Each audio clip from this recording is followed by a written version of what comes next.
What's up, everybody? This is your boy, Mr.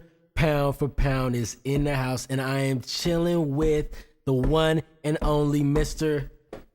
G-Funk in the house, baby. In the house. We're doing a collaboration video on the event coming up. Everybody already knows about it. Tell them about it, man. Oh, you know it's going to go down. One of the biggest pay-per-views I've ever seen in my 20-plus years of watching boxing. The Mayweather Canelo pay-per-view. I mean, this card is stacked in every way, and I'm just real excited for it. I can't wait to see it. You know, I'm excited too. I woke up crying the other night thinking about this card, and it felt good. But we're just gonna, quickly go over some of the fights and what we think about the fights. We're bringing our personalities together. We've known each other for a long time, and around the just life and the boxing circuit, and analysts and analyzing boxing and all this shit. Oh man, we've had several fights that we've watched together throughout the years. We've had several debates, shouting matches, whatever you want to call it. We've been back and forth, but hey, that's the beauty of it to me. That's what makes it good. Yeah, exactly. So we're gonna get into it right here. We're gonna go over the whole fight card, and hopefully you guys enjoy it. All right, so we're gonna start things off. We're gonna talk about Ishai Smith versus Carlos Molina, and I'm gonna let Mr. G-Funk start this out. We're gonna go ahead and tell me, a little bit about what you would think about this fight and these fighters. I really don't give it two shits about either one of these guys. You tell me how you feel. Okay, well, for me, the whole card all these fights are important, especially at the 154-pound division.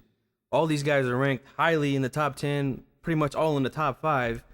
I've been hearing rumblings about Trout versus Lara, which will be another huge fight for the hardcore fans. Yeah, that'd be a big fight. Huge. And if they could add that fight to the card, I mean, my God, it just gets much better. But as far as Molina versus Ishai Smith, I'm just going to be honest with you. I'm not too impressed with either one of these guys' styles. Carlos Molina reminds me of a Mexican Bernard Hopkins. He holds a lot. He makes the fight ugly, but, he finds ways to win. Ishai Smith is a guy, like I said, I'm not really impressed with the body of work that he's had or his style. I know he just beat K9 Bundridge from the Contender or whatever it was. Okay.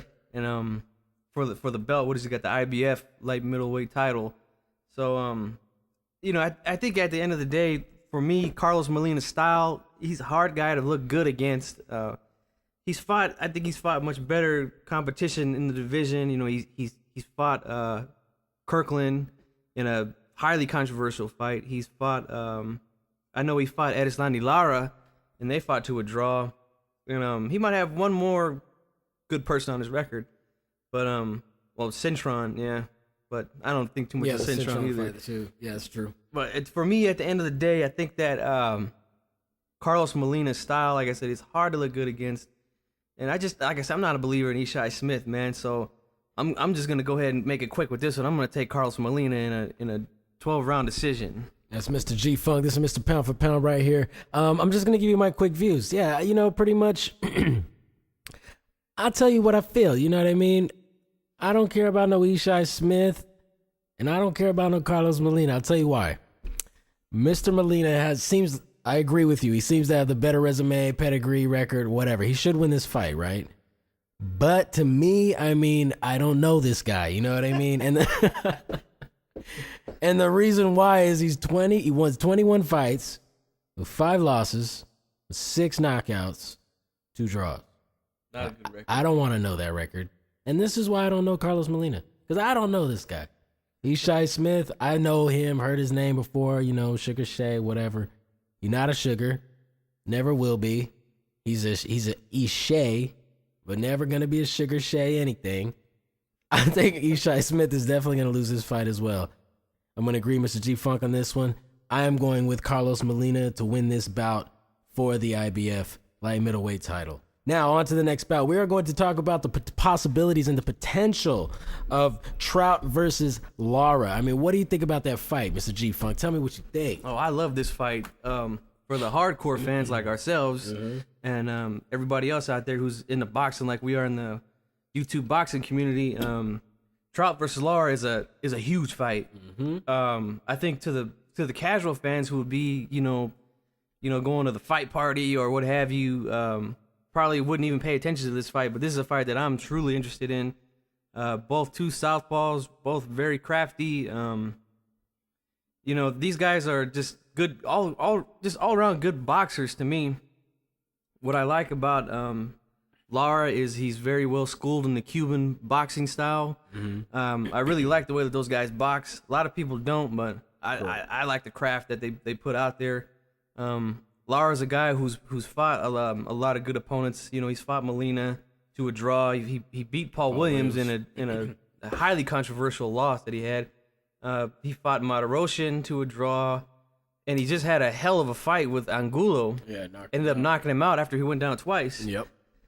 And as far as Trout goes, we know that he had just had a fight with the Canelo Alvarez, which was a good close fight. It was a great fight. Canelo came out on top. Trout is another guy who's hard to look good against. You know, he's got a weird, awkward style, southpaw. I think this is going to be, like I said, for the casual fans, they probably would just, you know, sleep through this fight. But, you know, you got to appreciate good boxing when you see it, man. And both of these guys are good boxers to me. I think I'm going to go with Lara in this fight because I think that he's just a little more sharp than Trout, picks his shots a little bit better, and I think defensively he's much better as well. Plus, I think he's got a little bit more pop in his shots. Austin Trout is a guy who's a high-volume puncher, throws a lot of jabs, doesn't really put a lot on his punches, you know. I mean, he does have good power at times. Like, I remember when he fought Cotto, I think he hurt him a few times in that fight. Yeah. Shook him up pretty good. Yeah, he just doesn't commit to his punches enough throughout the fight for me. And plus, he gives a lot of opportunity to get countered from all the punches that he throws. We saw that against Canelo. Canelo did an excellent job of staying patient, picking his shots, and countering him in between a lot of those soft punches he was throwing, those jabs. That's Canelo right there. And and I think that at the end of the day, Lara to me is the guy who's going to be countering him with good, hard, straight left hands. And I think at the end of the day, he's going to win this fight. Well, Mr. Pound for Pound in the house here. Gonna tailgate on that. Trout versus Lara. The potential of that fight is big. I would love to see that fight on the card. It's already a stacked card, like we've been saying. The Trout-Lara fight, I think, would be a very good fight for numerous reasons, as my friend has already given to you. As far as prediction, what I would probably say, if that fight was possible, I mean, this is a throw in the air type of, you know, situation right now.